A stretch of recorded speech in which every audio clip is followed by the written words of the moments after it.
Chris ended up bringing me into real estate, and we had talked a lot about Rhode Island, what it has to offer, the market there. And he kind of said, "Hey, you're kind of my guy who's the Rhode Island professional. Why don't you come and help the team?" I said, "Absolutely, I'd love to do that."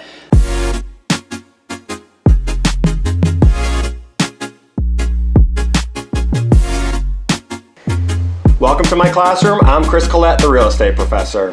Today, I have some exciting news. It's not just me today.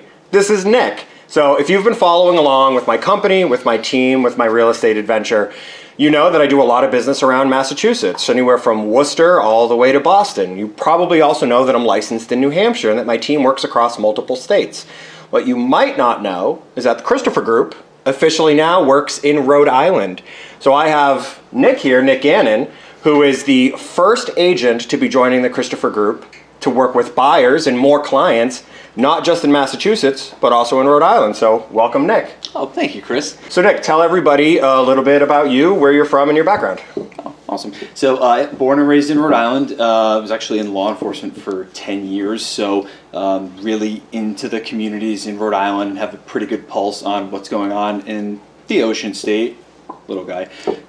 Chris ended up bringing me into real estate, and we had talked a lot about Rhode Island, what it has to offer, the market there. And he kind of said, "Hey, you're kind of my guy who's the Rhode Island professional. Why don't you come and help the team?" I said, "Absolutely, I'd love to do that." So kind of all of Rhode Island and into the Worcester area in southeastern Massachusetts. I have a pretty good feel in the entire area. So just joining with the professor and trying to get everyone where they're trying to go in real estate. Yeah, now don't get me wrong. I love working with clients that are maybe a little bit farther on the South Shore, places like Franklin, Norton, the Attleboroughs, right? Sort of heading down that direction. But why have me necessarily go there to work with you if we have somebody who's a local expert? So you live in Warwick, right? Yes. Yeah, so he's sort of the expert in Southern Rhode Island all the way up to Providence. So you mentioned law enforcement, right? Police officer in North Providence? Yes. And how long have you been doing that?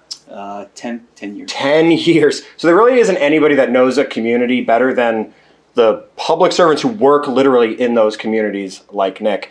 You're licensed in 2 states, right? Yes, Rhode Island and Massachusetts. Rhode Island and Massachusetts. So if you're thinking about buying, selling, investing anywhere in Rhode Island, anywhere in Massachusetts, really all of Worcester County and southeast Massachusetts, this is the guy. So a lot of folks watching this might be wondering, all right, what does Nick bring to the table? So we're still in a crazy market on the buying side. So Nick, I want to know, what are some things that if you are buying, if you're thinking about writing an offer, if you're thinking about going shopping, what are some ways that a buyer in this market could maybe have better luck getting an offer accepted or getting their dream home?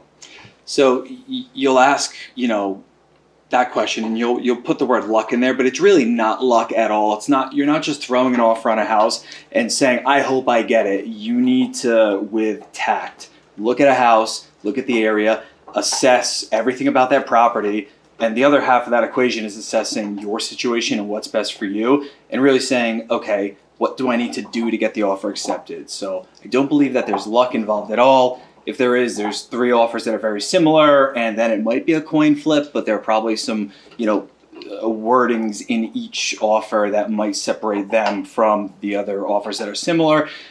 2 big things that I've seen lately as I'm working with a lot of first-time home buyers is, number one, people will assess their situation and they'll say, okay, this is the price range that we're comfortable with for a house, and then they'll put offers in. But the problem is there's another tier of people that can afford more expensive homes, and they're saying, well, we're having trouble at this tier. We're going to drop down into the tier below us, and that's the middle to high end of some people's ranges. So what I would say first and foremost is first-time home buyers, assess your price points, drop it 8 to 12%, because then you put in an offer that is comfortable for you, and now you're putting in the most or the more aggressive offers in that tier. That's first and foremost. Second is contingencies. I would say try to eliminate as many contingencies as you can without totally making it a risk. So you mentioned 8 to 12% over, right? That's over the list price? Yes. So I'm going to ask you a softball question here. Mm-hmm. Is the list price what the house is worth?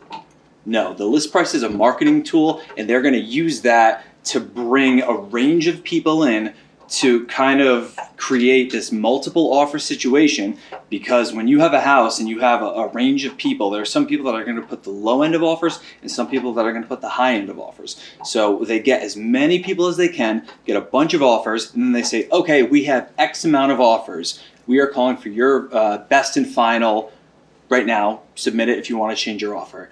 And then the people that are at the high end are going to go, oh, we definitely want this house, so we're going to go even higher. And they're going to use that situation to get more money for their house. So it's strictly a marketing tool. I wholeheartedly agree. And this is exactly why I brought this guy on my team. So you're not brand new licensed, right? You didn't like just get your license in the last couple of weeks? No. Yeah. So he's been working in real estate, and the work that he did, I admired. So I wanted him to come on the team, work with us. So if you're thinking about buying, selling, or investing in Massachusetts, New Hampshire, or Rhode Island, reach out to me, reach out to our team, reach out to Nick directly. We'll put his contact info in the description. Please like and share this, especially to your Rhode Island friends.